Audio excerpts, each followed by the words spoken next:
போன்ற கன்னித்தேன் அவள் பேர் சொல்லி தித்தித்தேன் அது ஏன் என்று யோசித்தேன் அட நான் எங்கு சுவாசித்தேன் காதோடு மௌனங்கள் இசைவார்க்கின்ற நேரங்கள் பசி நீர் தூக்கமில்லாமல் உயிர் வாழ்கின்ற மாயங்கள் அலைக்கடலாய்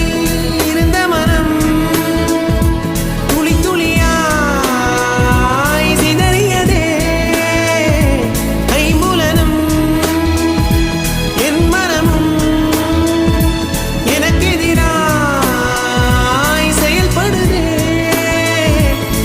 விழி காண முடியாத மாற்றம்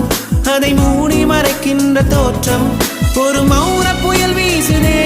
அதில் மனம் தட்டு தடுமாறுமோ